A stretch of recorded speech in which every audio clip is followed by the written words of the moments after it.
All right, so the green Melascula for Valentine's Day has been posted on the official global YouTube, and over the past, is it 14 days? It hasn't been 14 days, right? Since Melascula came out on JP, 9 days. Over the past 8 days, ever since Melascula came out, I see a lot of people say they actually want to summon for her banner, because they have various reasons, but they, they want to zone from Melascula.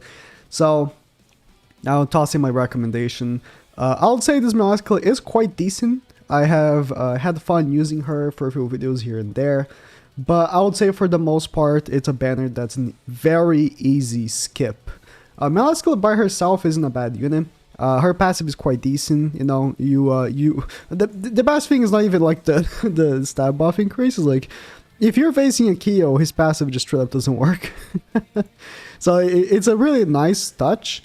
But in general, this is not a unit I would recommend most people summon on. Obviously, if you spend money on the game or not your dad, do whatever you want.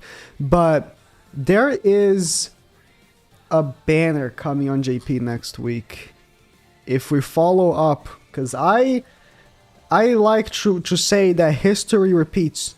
Last year, 2021, in February, we got Derriere, which is the same slot as Melascula is this year. And then we got a free banner the following week. Should have been this week. And then we got a festival character. A festival unit should be coming next week for JP.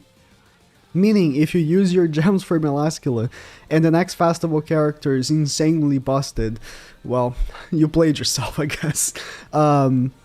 The banner itself is not terrible. It's not something I'll be whoa, but it's not terrible. I mean, these three characters are still useful for the costume material drops, I guess.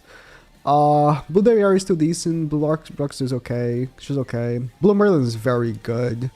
Matrona is obviously one of the gods of PvE, and this den is horrible. So the banner is not terrible, but we've had like very recently a banner with Megalda and Matrona in it, which was like 10 times better. So if you missed that banner, or you just didn't summon that banner, and then you're like, oh, but now I want to summon for Matrona. It's like, bro, you already missed it. No, don't try to chase, unfeatured characters. Chasing unfeatured characters will only lead you to depression, okay? I actually had a tweet yesterday. I don't want to show it. It's just, poor guy.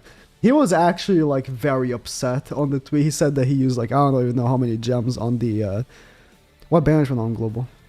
I don't know. Bro, these characters have been so forgettable, I forgot what character just came on Global. Oh yeah, it is Sario, I think. Sario is still on Global, right?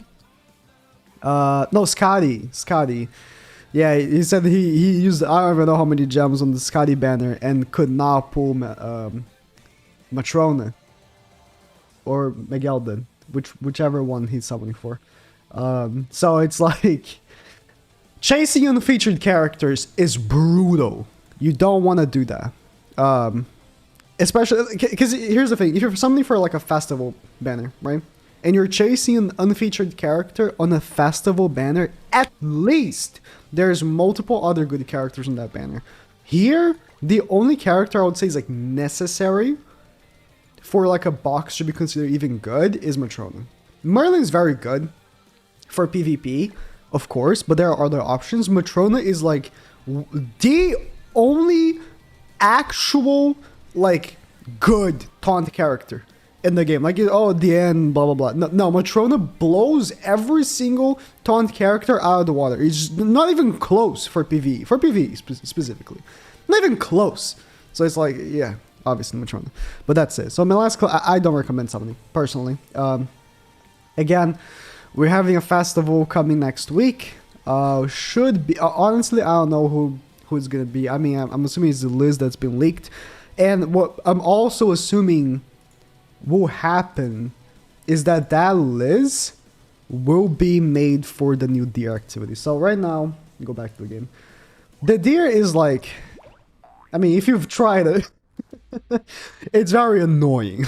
Like, Um, I would say the biggest difference between the deer and the bird is that the deer, I want to say, for the majority of people, you want to still be doing the bird as your daily like completions, right? Because the deer only uses like goddess materials, and for now we've only had one goddess, and we haven't had any more like since that has gotten holy relic, which has been goddess Liz.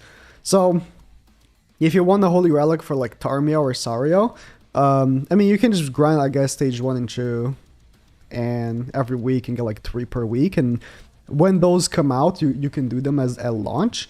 But goddess characters are obviously a much smaller portion of the characters, right? Than unknowns and humans, which are the relics that the bird can do. Humans are huge, right? So you gotta keep that in mind.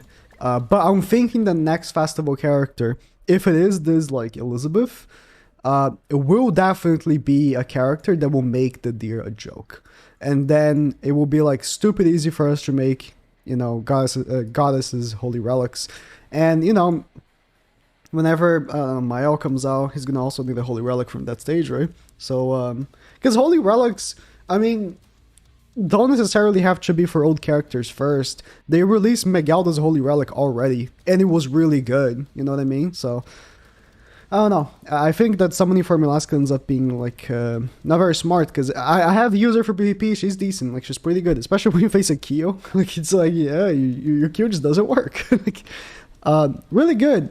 But her cards are pretty mediocre. I want to say like depletes ultimate gauge. It's a card that's been like in so many characters at this point. And this shield should have been Goddess Liz's shield. As much as I hate it, it should have been Goddess Liz's shield. Come on.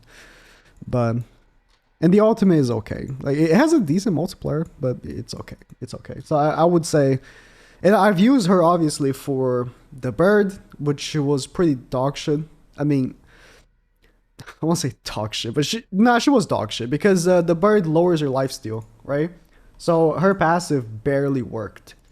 I was barely getting any percentage from her passive, and I used her on the deer. I did beat stage 3, but I was like, it would have been better if I had like Arthur or Green Galfer. So it's like, as an option, Arthur is much better than her as a green unit, and Arthur has been around for so long, right? So I wouldn't recommend her.